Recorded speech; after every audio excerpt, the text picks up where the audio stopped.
Dans la téléd'ici, on a choisi ce soir de parler d'une compétition inattendue, d'un concours inhabituel, inédit tout simplement. C'est le concours Miss Albinos 2020, dont la première édition s'est tenue cette année. Et on aura beaucoup de plaisir dans une poignée de secondes à recevoir la Miss Ma Ngwatene Kone, Miss Albinos 2020. Elle est accompagnée du président de la Fédération des associations et organisations pour le bien-être des albinos, Adama Diabaté, qui est par ailleurs promoteur de cet événement. Avec eux, on parlera aussi du bien-être des albinos et surtout de cette place qu'ils revendiquent légitimement dans la société des hommes. Pour la deuxième thématique, dans le deuxième tableau de la téléd'ici, on a choisi de remonter le temps, musicalement parlant, artistiquement parlant, avec une formation qui avait pignon sur rue en début des années 70. C'est l'orchestre de l'université d'Abidjan, le UA, avec justement le promoteur donc, de cette initiative, Dr Edmond Doigt. On va essayer donc de remonter le temps sous la thématique Remember the Time. Ils nous offriront d'ailleurs, pour le volet live sur la scène de la téléd'ici, 3 prestations qu'on vous invite absolument donc à vivre en direct, live sur la scène de la téléd'ici. Il y a le coronavirus, mais la vie est belle, il faut en profiter. Il faut juste adopter des comportements citoyens. La téléd'ici, l'essentiel de ce que vous êtes en droit de savoir. Bonsoir, bienvenue.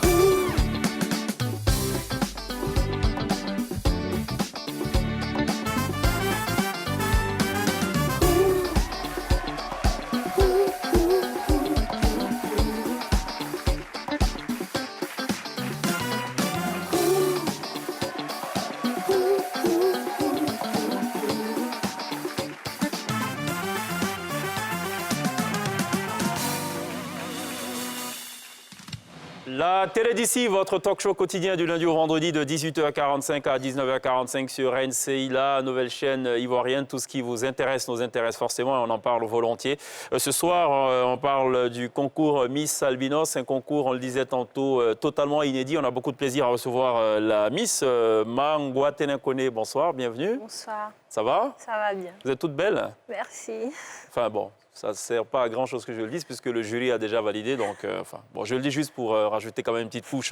Ça va, Adama Diabaté? Oui, ça va très bien. Vous êtes le président de la Fédération des associations et organisations pour le bien-être des albinos. Elle existe depuis combien de temps, cette organisation? OK. La Fédération des associations et organisations pour le bien-être des albinos de Côte d'Ivoire, dénommée FAOBAC, est créée depuis 2011, le 21 septembre. D'accord. Et regroupe à son sein 7 associations.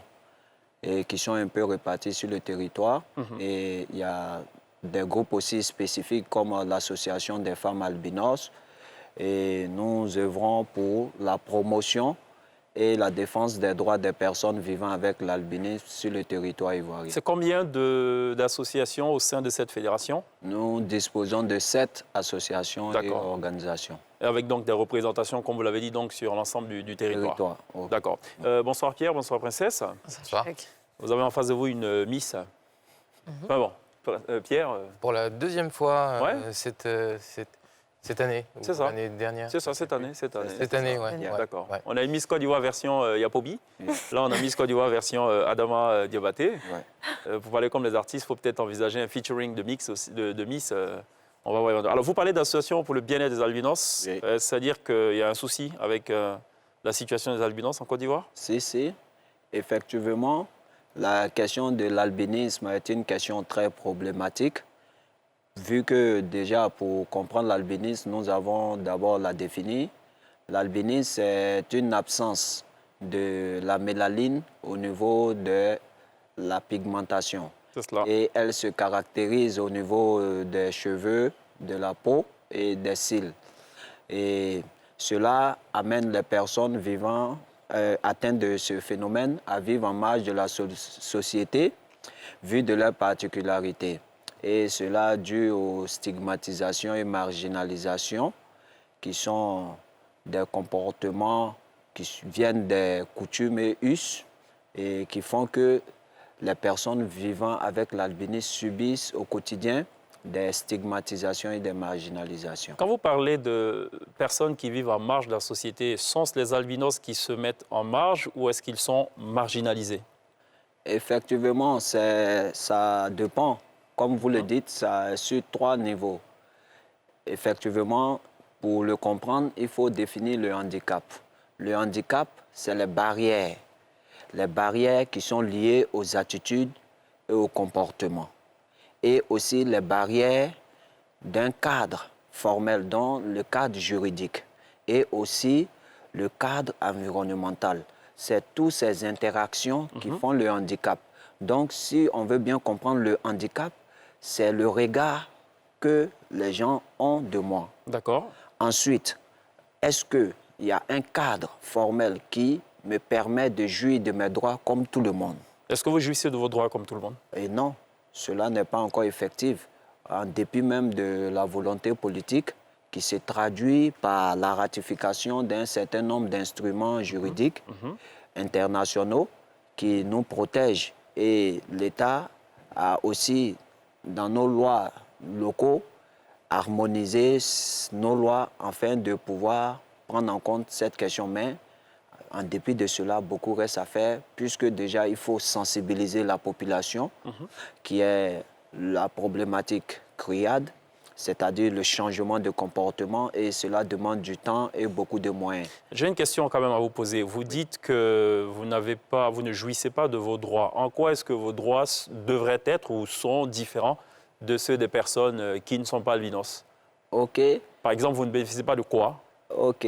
Cela remet à dire que nous devons jouir des mêmes droits que tout le monde. Oui, enfin, j'ai envie de dire, moi, a priori, vous jouissez des mêmes droits. Vous ne bénéficiez pas de quel droit, à Voilà. titre d'exemple? À C'est titre peut-être facile aussi de le à dire. titre d'exemple, par exemple, je donne un exemple, les personnes vivant avec l'albinisme, Oui, en dépit du recrutement dérogatoire que l'État nous permet Dans l'administration publique. voilà, pour que certains membres, nous bénéficions de 8 places par mois annuellement.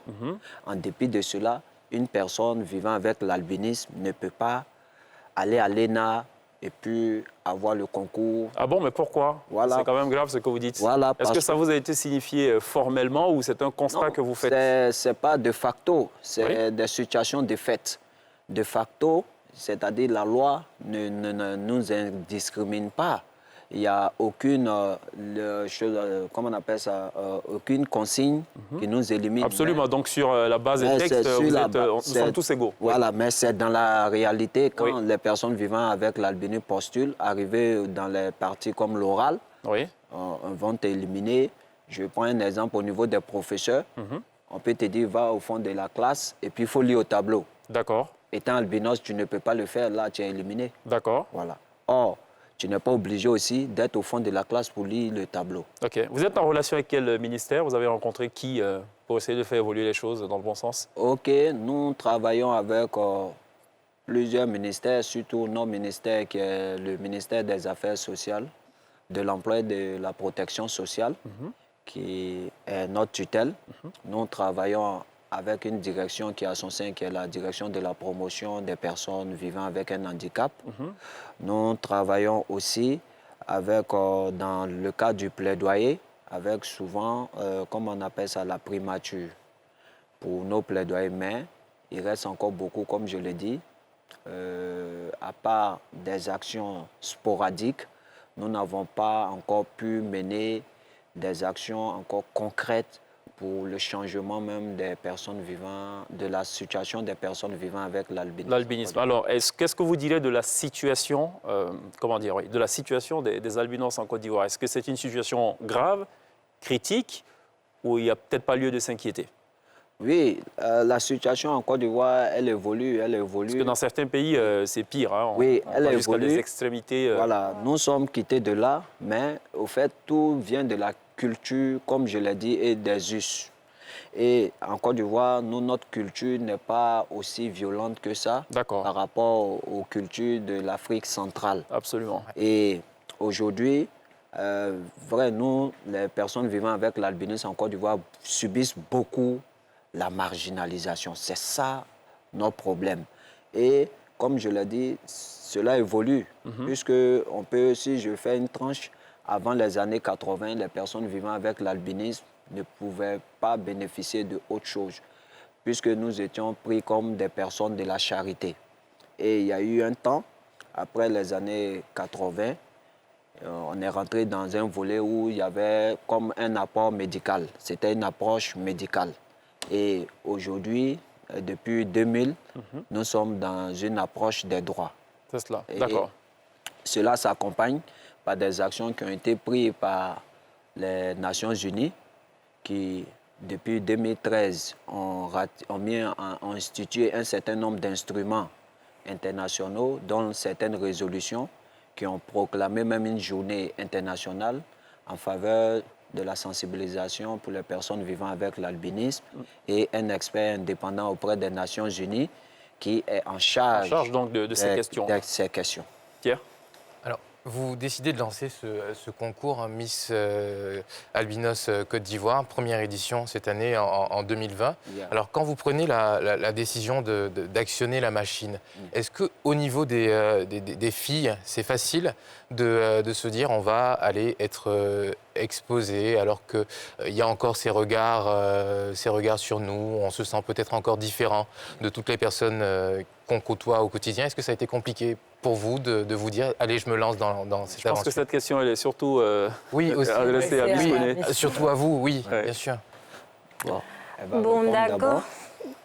Déjà, avant de répondre, j'aimerais remercier la Fondation FIGA et tous ses partenaires qui ont bien voulu associer leur image à cette activité. Au niveau des filles, ce n'a pas été facile, vraiment pas du tout. Il y a eu même des moments, elles ne venaient pratiquement plus aux répétitions. C'était pas facile, avec déjà les préjugés et autres. On a fallu vraiment se faire violence, pardon. On a fallu vraiment être un peu fort, voilà. Comme vous dites, forte dans la tête, voilà, psychologiquement. voilà. D'accord. Et pour ajouter à cela, ça n'a pas été facile, puisque déjà, au vu des stigmatisations, elles sont un peu en retrait. Et c'était une première édition, donc ça n'a pas été facile. Il a fallu les sensibiliser, même sensibiliser les parents. Et comme elle a dit, mettre un peu de taxe, c'est-à-dire prendre à peu près tout ce qui était un peu comme dérivé. On a essayé de prendre tout en charge pour que vraiment ces filles se sentent à l'aise, puisque l'optique, c'est de sensibiliser. Et sensibiliser même les filles albinos elles-mêmes pour qu'elles s'acceptent. Parce que ce n'est pas facile, raison pour laquelle on a créé cette activité. Il faut qu'elles-mêmes s'acceptent pour que les gens puissent les accepter. Ça, c'est le premier volet de cette action. Et la deuxième action, c'est de sensibiliser les autorités afin qu'elles puissent prendre en compte la question même de l'albinisme dans leur politique et stratégie de développement. Et le troisième niveau de sensibilisation, c'est la population, pour que dans leur action communautaire et autres, on puisse associer les personnes vivant avec l'albinisme afin de changer le regard. Et ça n'a pas été facile, puisque cette première édition, déjà que la question même n'est pas encore prise en compte, et les filles, c'est pas facile, ça n'a pas été du tout facile. Il a fallu les chercher et faire fi de plusieurs critères. Voilà, faire fi de plusieurs critères. Et puis aussi, vraiment, on a pu avoir 20 candidates un peu sur le territoire. Il y a 2 qui étaient à Korogo, 2 à Boaké. Et c'est avec cela, puisque pour question de moyens, comme elle a dit, la Fondation internationale Guaré, qui a vraiment supporté cette première édition pour qu'elle puisse avoir lieu. D'accord. Voilà. Allez-y, Pierre. Alors justement, on en parle de cette perception. Vous êtes étudiante. On se dit aujourd'hui qu'on est en 2020, que les mentalités changent. Est-ce que vous la ressentez, cette différence au quotidien parmi des étudiants, des gens de notre tranche d'âge qui seraient potentiellement plus ouverts? Oui, bon, au campus, ça va, mais il y a eu des moments, en première année comme ça, puisque j'étais vraiment loin, Yopougon, et j'arrivais j'arrivais pratiquement toujours en retard. Donc, quand je viens, l'amphi est déjà plein. Et j'ai une fois approché le délégué pour qu'il me réserve une place dans son staff. Il m'a dit que non, ce n'était pas possible. Vous étiez en retard, pourquoi? Pour les cours, Oui. du fait de la distance, le transport, les trafics et tout. Oui, mais j'essaie de faire en fait le lien avec la question de Pierre et le concours Miss. Non, je veux en venir. D'accord, ok. Donc voilà. Bon, au campus aussi, j'ai des amis qui me soutiennent. Voilà, quand je ne vois pas au tableau, par exemple, je peux prendre des cahiers de certaines personnes pour me mettre à jour. Voilà. Alors, vous parliez dans l'amphi justement de réserver une place à l'avant pour que vous puissiez voir. D'accord, ok, très bien. Ça a été effectif? Bon, non. Je m'accroche. Tu n'as pas pu avoir la place? Non, je n'ai pas pu avoir. Et ça a été comme ça durant toutes les autres années. Quand tu viens, la place que tu as, tu fais avec. Quand tu ne vois pas, après, tu peux copier sur les autres. C'est comme ça. En tant que Miss, vous avez quel type de programme de sensibilisation à part l'albinisme? Ou c'est juste ça sur lequel vous vous focussez? En tant que Miss aujourd'hui, qu'est-ce que... Je crois que c'est une question pour la Miss. Hein. Oui, pour la... Je crois que le président de la Fédération veut ravir la vedette aussi, à la Miss. C'est trop tard pour vous, hein, pour pas être Miss. Bon, en tant que Miss, on compte déjà les sensibilisations. Il faut sensibiliser beaucoup, beaucoup. Et aussi parler de l'albinisme. Il faut expliquer aux gens le fond, qu'est-ce que c'est l'albinisme. Parce que encore, il y a plusieurs personnes qui ignorent. Comment on appelle ça? L'albinisme. Ils disent que ce sont, bon, quand on est albinos, on est forcément génie ou autre chose, quoi. Voilà. Tous donc, les mythes. Voilà, les mythes et les traditions. La compétition, elle s'est déroulée comment? Est-ce qu'il y a eu d'abord des présélections, ensuite on allait à la phase finale, ou est-ce que vous dites finalement, bon, vu qu'il n'y a pas beaucoup de candidates, on va directement à la phase finale? Oui. Ça a été quoi?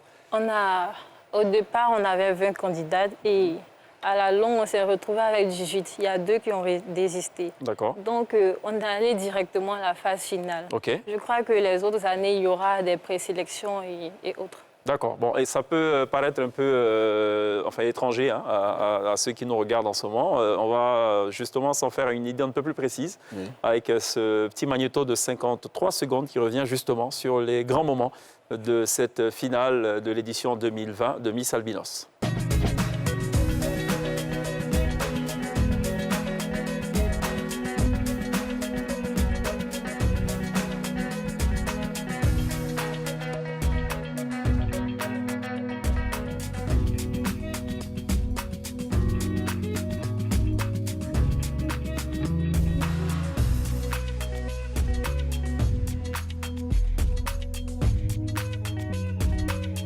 Le numéro 3, Mademoiselle Ma Traoré.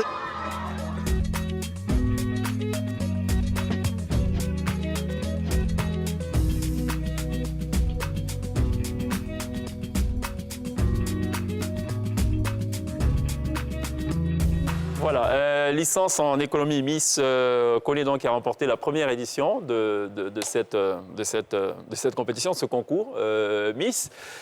Pour la prochaine édition, c'est pour quand? L'année prochaine? Oui, à quelle fréquence vous comptez organiser ce concours? Oui. Chaque année. Hein. Chaque année? Oui. D'accord.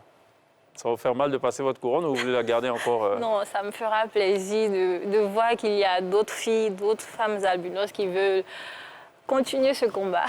Ça a été quoi le plus difficile pour vous d'accepter de participer à ce concours? Le plus difficile. Enfin, s'il y avait quelque chose de difficile, bien sûr. Bon, le plus difficile, je dirais m'affirmer devant toutes ces personnes, puisque vraiment on n'a pas l'habitude. D'accord. Voilà, et puis, ouais, c'était ça. D'accord. Du point de vue organisationnel, ça s'est bien passé? Oui, ça s'est bien passé. Débatté? Oui. Du point de vue organisationnel, effectivement, les Miss, elles ont été vraiment traitées, comme je le dis, comme le comité, pour ne pas faire de publicité, comme un comité normal. Ouais. Voilà. Il était sur le plateau de la télé d'ici, comme Voilà. le Comici, c'est ça? Comme le Comici. Bon, ils ont beaucoup plus de moyens. Hein? Voilà, mais franchement, nos Miss ont été à peu près dans les mêmes conditions. Elles ont été assistées par des experts de Miss, OK. CEDEAO, tout ça. Et elles ont été accompagnées par des stylistes de renommée, par des grandes maquilleuses. Et elles ont été mises au vert comme Comme ça devrait se passer, voilà, comme tout ça devrait concours se passer. normal. Donc, dans et tout. l'ensemble, Oui. il faudrait dire que l'organisation, pour une première édition, franchement dit, ça a été au-delà de nos ententes. On a franchement atteint nos objectifs. Est-ce que vous êtes approché notamment par des annonceurs qui se disent mais tiens, c'est une idée géniale, c'est une idée de valorisation de la femme, et la femme albinos en particulier, et donc on aimerait peut-être vous accompagner à la prochaine édition ou pour les prochaines éditions. Est-ce que vous avez des approches de ce type? Oui, effectivement. Nous avons commencé à avoir des approches, effectivement, comme vous l'avez dit. Le départ, ça n'a pas été facile. Mais jusqu'à l'organisation, même juste après, comme vous l'aviez dit, on a commencé à avoir des appels. D'accord. Déjà pour pouvoir s'associer. Et comme je l'ai dit, ça a été parrainé par le Premier ministre, qui s'est fait représenter par la secrétaire d'État, Aimé Zebeyou. Donc, il faut dire que déjà pour une première édition, ça a été déjà bien. Vous avez déjà la caution donc, des autorités gouvernementales. Ça a été déjà bien. Ouais. Et est-ce qu'il y a d'autres concours de Miss Albinos, c'est-à-dire comme Miss Monde Albinos, Miss... Est-ce que vous allez évoluer dans Oui, ce effectivement. sens-là? Il y a certains pays de la CEDEAO qui l'ont déjà fait. Et la Côte d'Ivoire l'a fait. Et comme nous sommes organisés sur le plan de la CEDEAO, nous sommes en train de voir la faisabilité, voilà, pour même faire Miss Afrique. C'était quoi les récompenses? Les récompenses, Des lauréats ou des les participants? lauréats, la Fondation internationale Guaré a offert à la Miss un congélateur avec 100 000, avec 150 000, et le Premier ministre a mis 300 000 dessus, D'accord. avec deux complets de pagne wax, avec un certain nombre de lots. Des lots en nature, OK. Voilà. Et la première dauphine, elle a eu un écran LED de la Fondation avec 100 000 francs. Et le Premier ministre lui a remis 250 000. D'accord, je vous ai posé cette question à dessein. Yeah. Parce qu'en fait, ça vous amener à mettre la barre à un certain niveau à la prochaine édition, voire la troisième édition. Si. Ça va marcher, les annonceurs vont vous accompagner. Si. Et dans ce que vous allez avoir, il faudra rajouter à ce que vous avez donné à la Miss. Non, mais c'est important. Puisque c'est la première édition. Oui, donc, la Miss, normalement, elle devrait avoir un véhicule, pourquoi pas une villa? Oui, absolument. C'est D'accord. normal. Donc, on note, dans la télé d'ici, Ouais. quand Miss Albinos connaîtra un succès fou, Oui. il va falloir donc faire une sorte de rétroactivité et donner un peu plus d'argent à la première édition. C'est quoi le rêve ultime? Est-ce que c'est d'avoir 5, 10 autres éditions de Miss Albinos, ou on a envie d'avoir un concours au final national, inclusif, avec des filles, j'ai pas envie de dire différentes, mais un concours Qui sont pas inclusif. albinos. Oui. Au fait, c'est l'optique.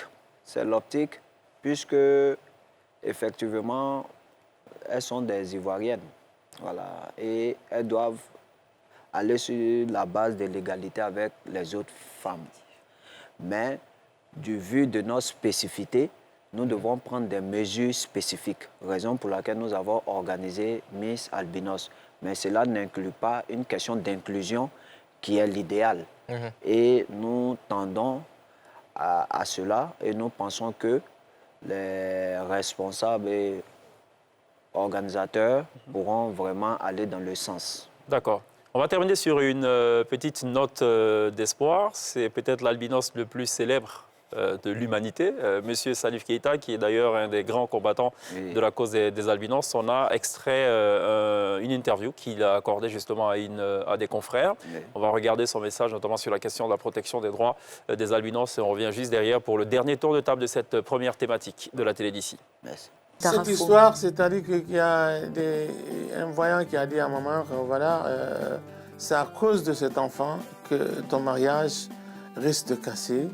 Donc, débarrasse-toi de cet enfant, comme ça, tu seras en paix avec ton mari et tu vas continuer ton mariage tranquillement. Ma mère a dit que Dieu ne se trompe pas. Il m'a donné cet enfant, donc il sait ce qu'il a fait. Voilà, c'était donc une interview de Salif Keita à nos confrères de Voice of America. Salif Keita qui disait comme ça, qui d'ailleurs lui espérait être un instituteur au tout début. Oui. Finalement, il n'a pu l'être, mais aujourd'hui c'est une grande star de la world music connue à travers le monde. Et il disait, mais c'est tant mieux, puisque si j'étais instituteur, je ne m'adresserais qu'à 40, 50 personnes. Aujourd'hui, je parle à des milliers, à des millions de personnes à travers le monde. Bon vent pour ce concours. Oui. Merci beaucoup, Miss, d'être passée. Merci. On a été très séduits par cette jolie présence sur le plateau de la télé d'ici. Merci également à Diabaté. Et puis, vous avez tous nos encouragements pour la suite nous qui vous remercions de ce concours. Pour nous avoir donné cette lucarne. Voilà. Merci d'être passé par la télé d'ici. On marque une pause. Tout à l'heure, on sera rejoint par l'orchestre de l'Université d'Abidjan, l'EUA. On va un peu remonter le temps, musicalement parlant. Vous allez voir. À tout à l'heure. Retour sur le plateau de la télé d'ici, votre talk show quotidien du lundi au vendredi sur NCI, la nouvelle chaîne ivoirienne. On change complètement de décor. On a été rejoint entre-temps par les membres de l'orchestre de l'Université d'Abidjan, l'OUA, une sorte de remontée dans le temps. Mais avant, l'actu d'ici, c'est évidemment le coronavirus, la pandémie. Et je vous fais d'ailleurs lecture partielle de ce communiqué du ministère du Commerce au vu du contexte international et national marqué par la crise du Covid-19. Les services du ministère du Commerce et de l'Industrie ont renforcé le dispositif de suivi et de veille sur les marchés.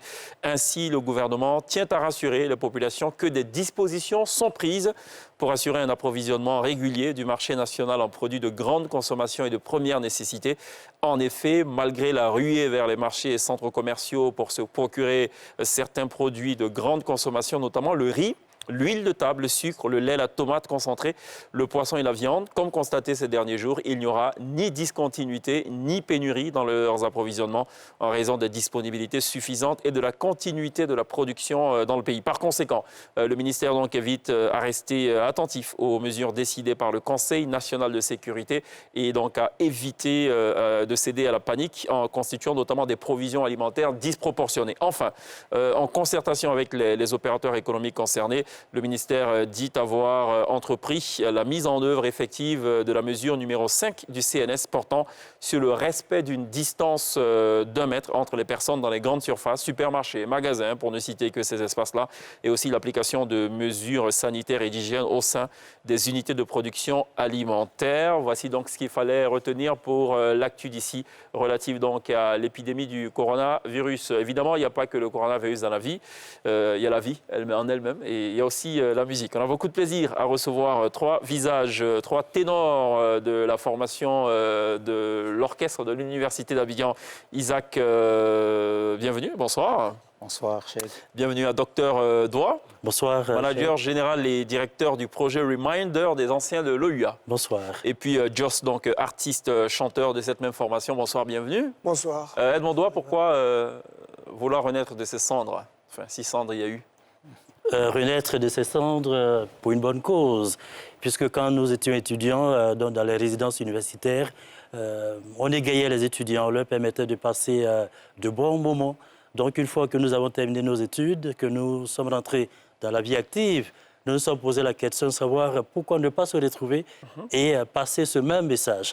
Donc l'objectif de Reminder, c'est les retrouvailles. Ensuite, permettre aux anciens de l'OUA de s'adresser à la nouvelle génération, leur dire qu'il y a les études, il y a aussi la pratique artistique et culturelle qui permettrait donc de faire cette transition et dans la vie active, s'assumer pleinement. D'ailleurs, ce sont ces vertus qui aujourd'hui nous incarnent.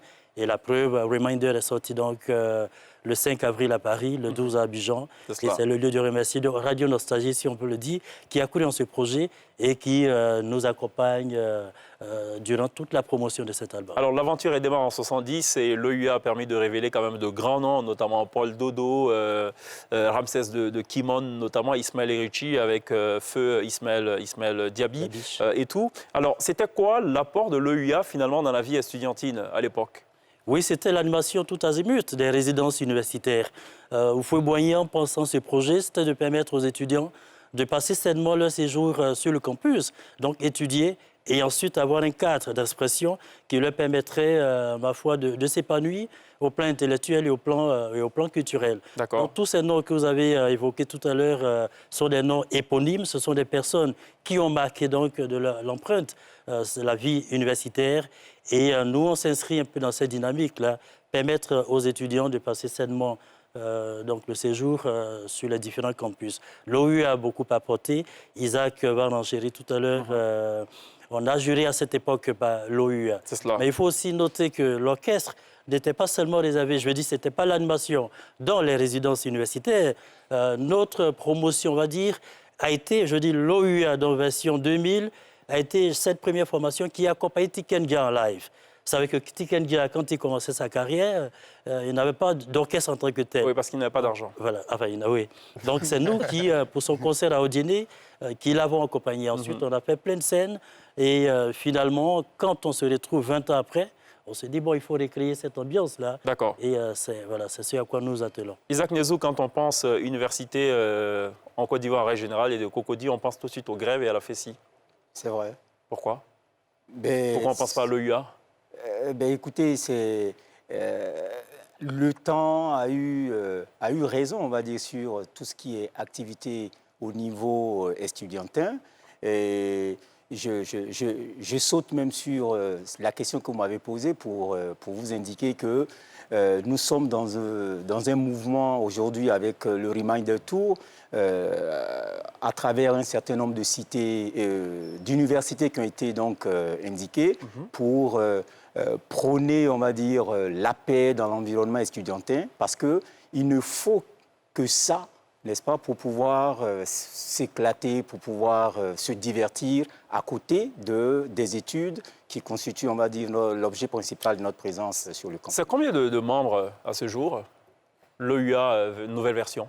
L'OUA nouvelle version, nous sommes près de 20 personnes. On compte des personnes permanentes, on compte 18 personnes. D'accord. Mais il faut indiquer que plus qu'un groupe, c'est plutôt un cadre, c'est plutôt une plateforme où tous ceux qui se reconnaissent, toute cette communauté qui se reconnaît à travers ses idées, à travers la musique qui était la passion autour de laquelle on se retrouvait tous. Donc c'est une plateforme, c'est un espace ouvert à tout le monde. Alors Joss, justement la formation, la nouvelle version, le nouveau visage de l'OUA, sont uniquement des membres de la première heure, ceux qui étaient donc au premier frémissement, au premier balbutiement du projet, de l'initiative, ou est-ce que c'est plusieurs générations finalement qui se retrouvent aujourd'hui?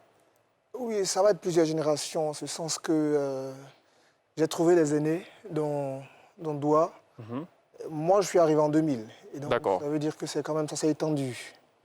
Je fais partie de la dernière génération quand même qui égayait, enfin qui faisait parler de l'orchestre de l'université. D'accord. Enfin, c'est vrai, c'est plusieurs générations. Est-ce que, alors Edmond Doua, est-ce que vous avez appris la musique étant à l'université ou est-ce que vous aviez d'abord des prérequis, vous saviez d'abord jouer d'un instrument avant de penser à constituer cette formation?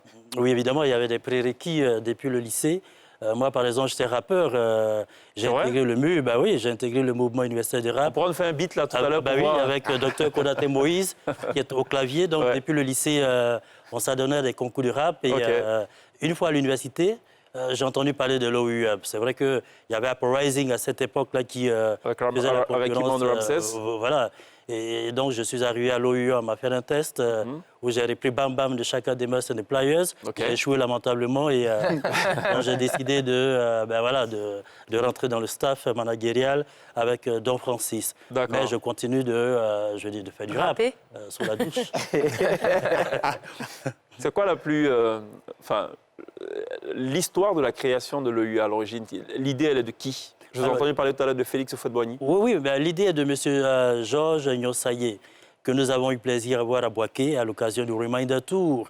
Donc c'est lui qui a pensé au UA et il a fait appel à Tibius Kofi, que vous connaissez très bien, tout à fait. le nouveau PCA du Burida. Et ensuite, Gimi Hassent, qui a assuré les arrangements du tout premier opus de l'OUA, sorti en 1981 à Paris. Donc après, il y a eu la génération des Big Sat, celle de... on va dire Ismaël Erichi et ensuite la nôtre. Orenchi et finalement donc la nôtre. Donc comme l'a dit Jocelyn, c'est vraiment un esprit. Et c'est cet esprit-là que nous souhaitons conserver, consolider, pour que nous puissions passer le témoin à la nouvelle génération, à ces étudiants qui aujourd'hui sont un peu sans repère. Ça, il faut le dire. C'est vrai que la situation, comme le dirait Isaac Nezou, se prête pas forcément à la pratique musicale, mais les anciens sont là. Reminder est là pour leur dire que le monde est vieux, mais l'avenir sort du passé. D'accord. Isaac, il y a beaucoup de docteurs dans ce contingent.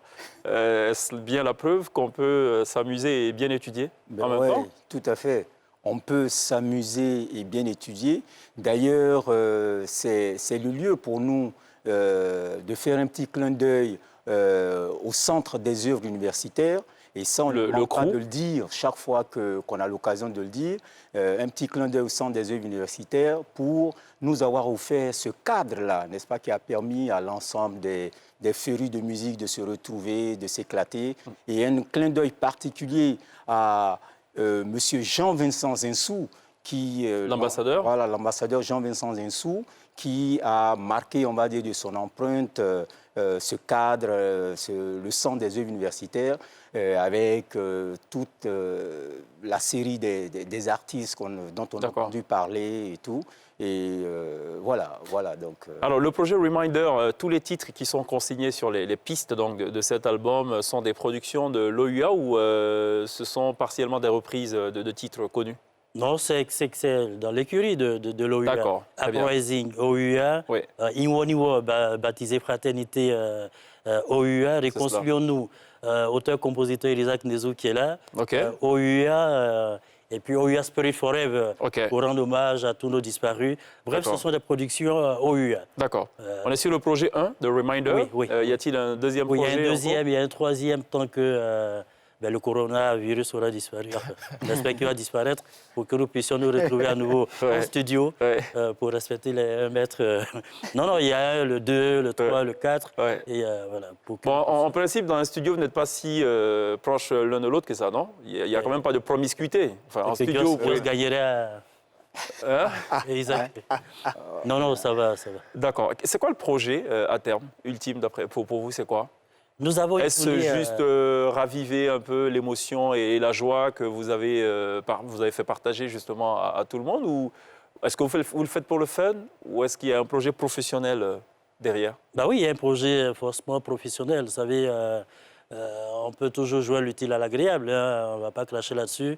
Si on nous fait appel pour jouer à Zénith ou à l'Olympia, ou à l'Apollo Theater. Voilà. Donc, Reminder tout déjà, c'est un test. Et le 22 février, justement, nous remercions le parrain, M. Jacques Assaouré, qui a déplacé tout un matériel au campus 1 de Boaké. Donc, l'occasion a été donnée aux musiciens que vous allez découvrir tout à l'heure de faire étalage de leur savoir. Donc, voilà, l'aventure a commencé et nous allons continuer jusqu'à ce que nous puissions passer ce message de paix, de réconciliation, de cohésion en Côte d'Ivoire et en Afrique et dans le monde entier, pourquoi pas. C'est quoi les grands souvenirs que vous gardez de l'épopée ou de l'Odyssée 70? Oh, bon, 70 que vous pensez ne pas pouvoir retrouver aujourd'hui? Déjà, il n'y a pas de coronavirus. C'est clair. Donc, comme le disait... Il y en a eu, mais pas le Covid-19. Comme le disait l'année Big Sat, tout était doux en Côte d'Ivoire. Les Ivoiriens se parlaient. Les Ivoiriens n'avaient pas d'a priori. Les étudiants étaient véhiculés. Oui. Ceux qui avaient les moyens, notamment les étudiants en médecine, comme Dr Lassojul, qui avait le moquet. Nous, étudiants, en lettres, c'était un peu difficile avec le Ndaya. Le Ndaya, c'était la bourse. Oui, la demi-bourse, en fait. D'accord, c'est ça. Vous n'êtes pas boursier. Il y a le Quadio et puis... Le Quadio, c'était la full bourse. Voilà, full bourse. Je pense que chacun a dû goûter au Quadio. Pas du tout. Pas du tout, non. Mais c'est vrai qu'en 70, je devais avoir quelque chose comme 22 ans. Mais bon, non, c'est pas vrai. Isaac? Non, il y a un beau fait que Tibius Kofi nous a rapporté. Les étudiants de ce temps, pour enregistrer donc leur album en 81, donc, sont allés en France. Dans un studio qui a acquis une notoriété, je ne me souviens plus exactement le nom. Ils ont été pris en charge par le président de la République, n'est-ce pas, qui les a envoyés en France pour enregistrer. Et vous voyez, en leur temps déjà, juste des étudiants étaient très, très, très bien encadrés. Absolument. Donc ça, il ne manque pas de nous le rappeler chaque fois pour nous montrer que leur époque était nettement différente déjà de la nôtre. D'accord. Bon, nous, on va dire que, comme le docteur Doua l'a dit, les tournées aussi dans les cités universitaires, c'était des moments très, très importants parce que quand il est annoncé que l'orchestre de l'Université d'Abidjan arrive à la cité d'Abobo ou à la cité de Port-Boué ou à la cité de Vridi, c'était une occasion pour les étudiants de se donner donc des rendez-vous et il y a pas mal quand même de rendez-vous. Et l'anecdote, c'est que c'est à l'OUA qu'Isaac a eu son épouse, Madame Nezou. Ah oui. Ok. Bon, d'accord.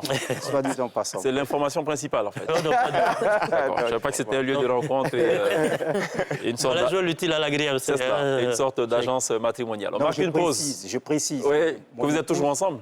Oui, mon épouse était à l'orchestre de l'Université d'Abidjan. Oui. Elle n'était pas dans l'espace où se retrouvaient, on va dire, les spectateurs. Oui, mais nous disons la même chose. Hein. Finalement, agence matrimoniale, Non, je crois c'est pas. tout comme. Bon, d'accord. On marque une pause. Il y a la pub, on revient juste derrière. OK. Télévivez la Côte d'Ivoire tous les soirs du lundi au vendredi de 18h45 à 19h45 sur la première chaîne de télévision privée NCI, la nouvelle chaîne ivoirienne pour cette deuxième partie de la télé d'ici. Nous sommes en compagnie de représentants de l'orchestre de l'Université d'Abidjan et avec eux, on essaie de remonter un peu le temps à travers le projet Reminder One. Pour l'instant, il y aura un 2, il y aura un 3 et si Dieu le veut, il y aura certainement 10, 11, 13. C'est tout le mal qu'on puisse vous souhaiter, n'est-ce pas, docteur? Oui. C'est l'occasion, si vous permettez, de aussi saluer M. Dago Philippe, alias Kiakus, qui vraiment, on a ensemble pensé ce projet, et aussi Dr Diabaté, qui n'a pas pu être là, mais pour les prochaines étapes. D'accord. Voilà, donc, et aussi Raspberry Brown, il faut le dire, puisque quand on a commencé ce projet, c'est lui qui a repris Uprising. Tout à fait. Avec Chegal Mokonzi. Reprise magistrale. Voilà, magistrale. Donc c'est vraiment, je dis, le lieu d'appeler encore au rassemblement pour que nous puissions continuer donc cette œuvre ensemble. J'ai cru à un moment donné que vous alliez plutôt nous dire que vous préparez un titre coupé-décalé parce que vous avez cité tellement de noms. Et quand on sait que la base même du coupé-décalé, c'est de citer des noms. Et donc, voilà, bon, fort heureusement. Je croyais que c'était... D'accord, très bien. Alors, Princesse, il y a le kiff. Le kiff du web. Qu'est-ce qu'on doit kiffer ce soir? On a eu la Corona Song, la chanson Corona. Ce soir, on aura le Corona Dance. Oui. C'est un nouveau concept. D'accord. C'est très conceptuel, donc je vous laisse découvrir. D'accord, ça n'a rien à voir avec... On avait déjà vu le Corona Dance avec les Congolais. Ah oui, mais ça, c'était avec la danse. J'ai demandé d'ailleurs, soit dit en passant, à une Congolaise, mais pourquoi cette danse en fait? Une Congolaise basée, belgo-congolaise. Et elle a dit, elle m'a donné une explication en rapport avec... Ah oui, non, on se salue désormais comme ça, donc... D'accord. Je dis, ok, d'accord, très bien. Je pensais que c'était plutôt les ailes du virus. Très bien, ok. Mais donc on regarde le kiff de Princesse. C'est dans les airs, donc je présume que ça vole. On regarde le kiff de Princesse. C'est bon, c'est doux, mais à quoi ça sert si t'as pas la santé? Allons-y, c'est les mains. À quoi ça, c'est les mots? L'argent, c'est bon, c'est doux, mais à quoi ça sert si t'as pas la santé? Allons-y, c'est les mains. À quoi ça, c'est les mots? C'est le mouvement. Molo, molo. Doni, doni, yo. Alors, c'est les mains. C'est le mouvement. Voilà, donc c'est la dernière création de Serge Beno qui invite, donc, qui sensibilise les Ivoiriens à l'usage notamment des gels hydroalcooliques. En gros, il faut avoir des comportements responsables. Tout à fait. Alors, il prend complètement à contre-pied la version des Congolais qui, eux, faisaient apparemment la promotion du coronavirus en lui-même. Voilà, c'est ce qu'on a cru comprendre. On marque une pause, on revient juste après la pub. Retour sur le plateau de la télé d'ici pour le tout dernier virage de cette émission. On a eu beaucoup de plaisir à recevoir Isaac Nezou et Dr Edmond de l'orchestre de l'Université d'Abidjan avec lesquels on est revenu sur le projet Reminder, qui est en fait une façon donc de revivifier la flamme des années 70 de l'OUA. Voilà, je pense qu'ils s'y prennent pas mal quand même. Alors, c'est quoi le next step?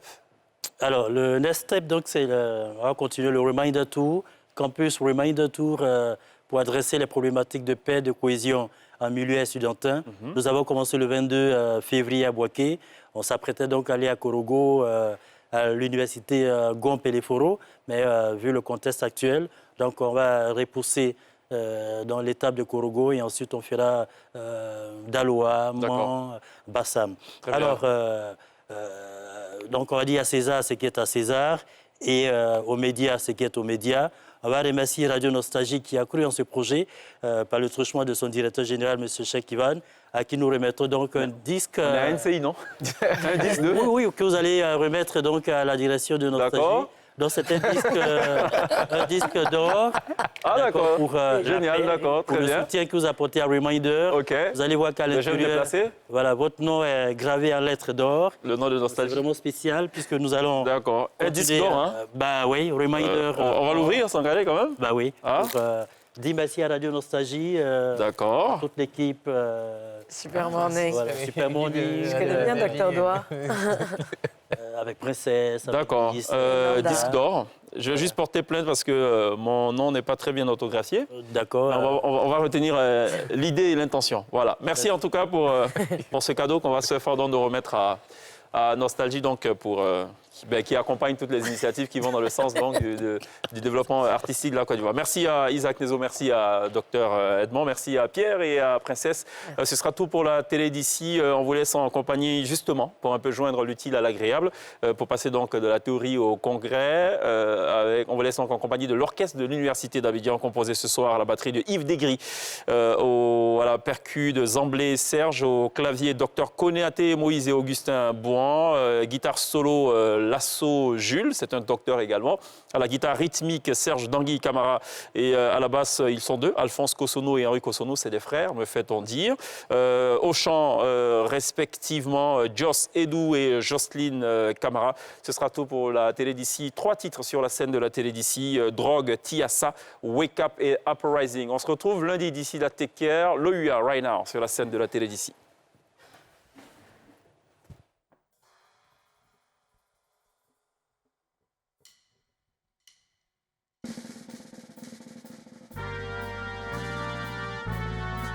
Oh yeah!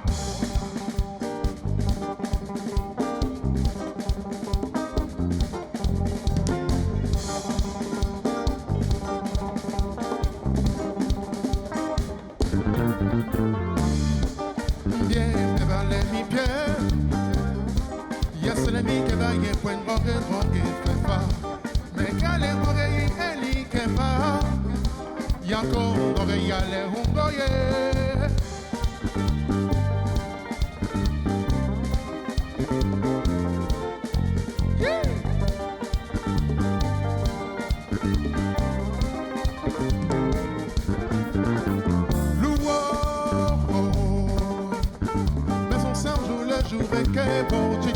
La mais c'est qu'ensemble, mais ça commence de temps passé, neuf même quand dans ça, ouais, l'eau est je dis assez.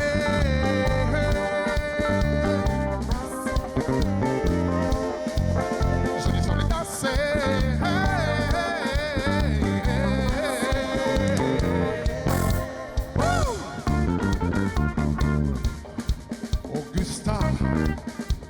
Le combrista, Dr Moïse Ganaté. Si me cae que pase por la que tigoya, no pense fibele. Mi me toque si asa y tu boque que divemba. Vale, que Abisa intelectual. Soco, niña. Llevos.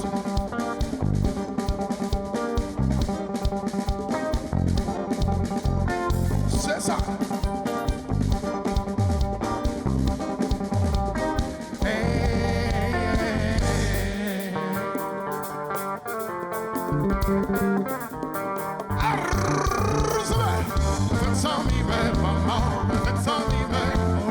That's on me,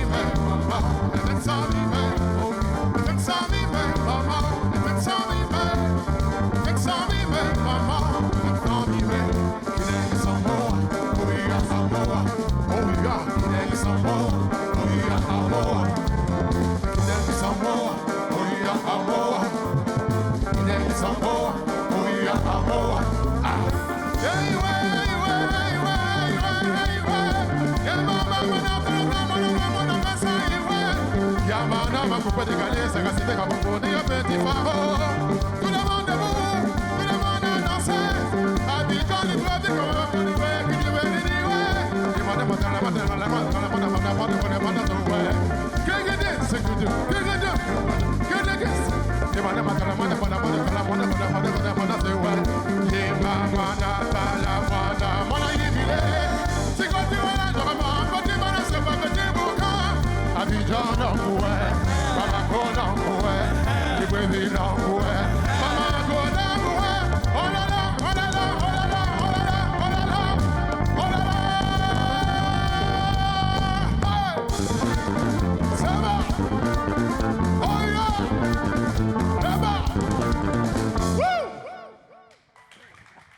Merci beaucoup.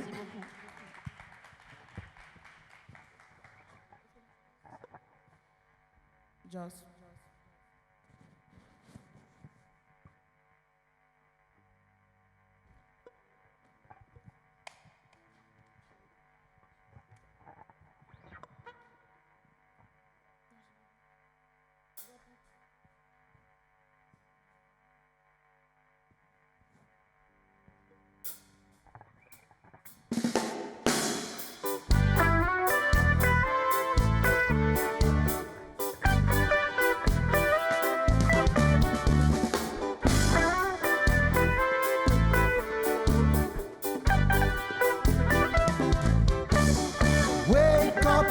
Lève-toi et bosse comme un homme. Wake up ma soeur, lève-toi et serre comme une bonne femme. Wake up mon petit, il est temps d'aller au front. Wake up, dors pas, le temps ne t'attend pas.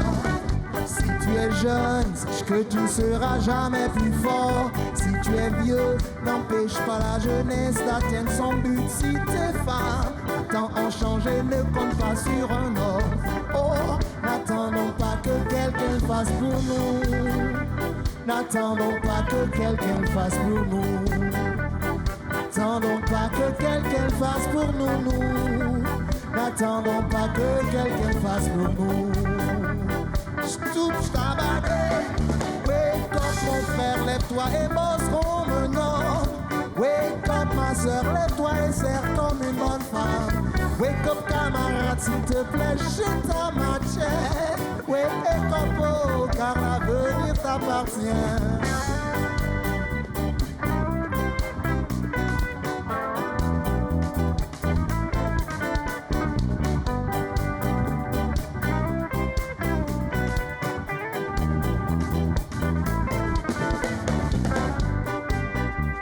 Lève-toi, tu es un soldat pour Jah.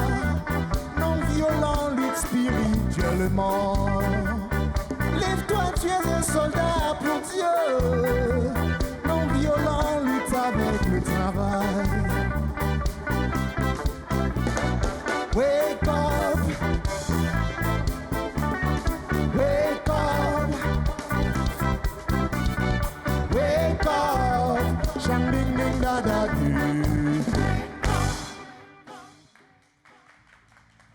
Merci beaucoup. Merci beaucoup. Uprising. Uprising.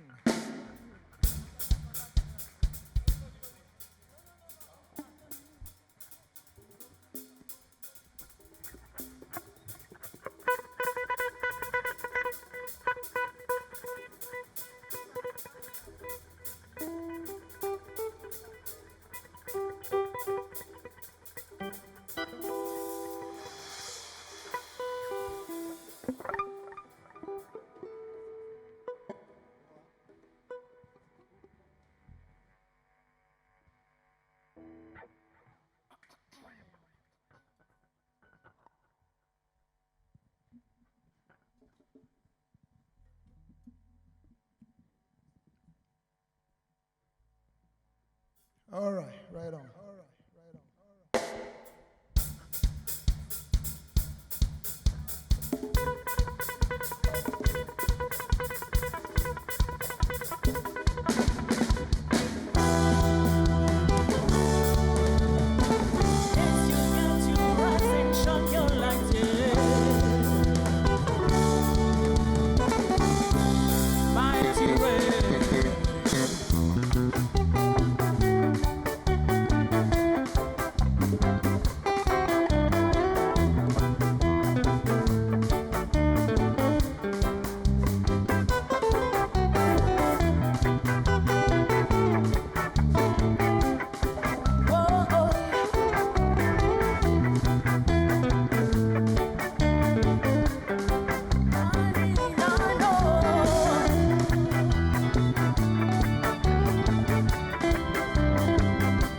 rise up.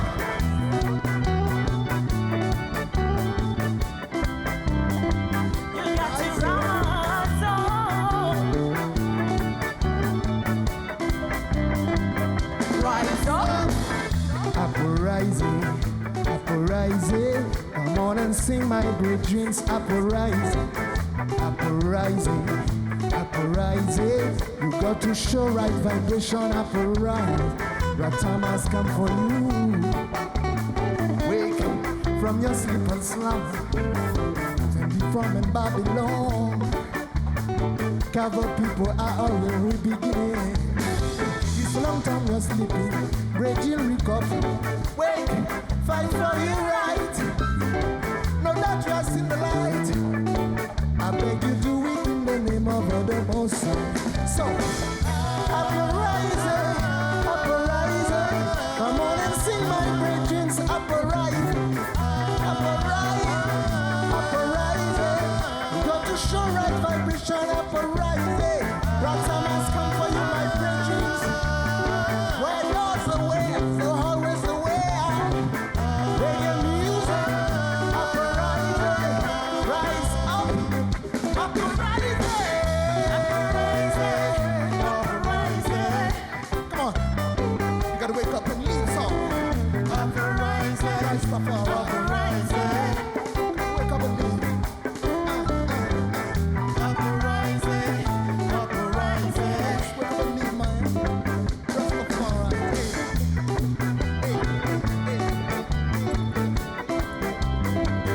Rise up.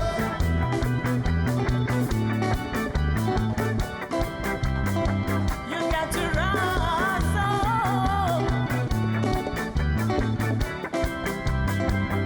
Rise up.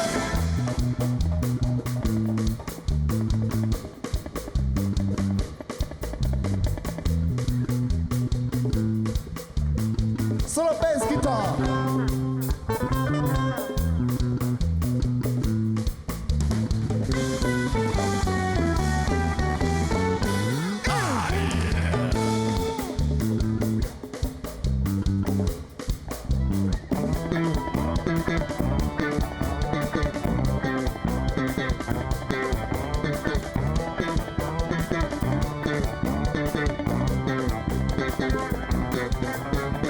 Because of you.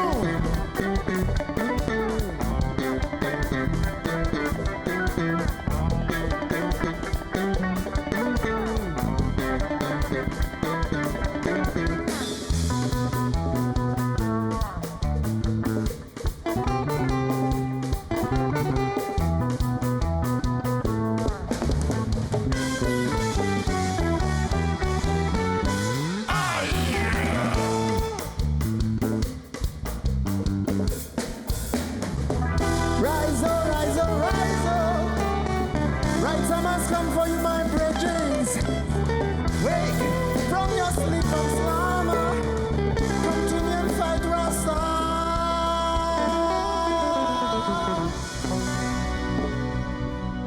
Ooh. Uprising.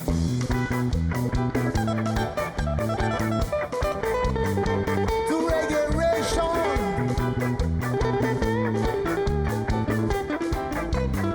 In this year iration, no more this complex of inferiority. Only rule they hold it in this year society. Uprising, uprising.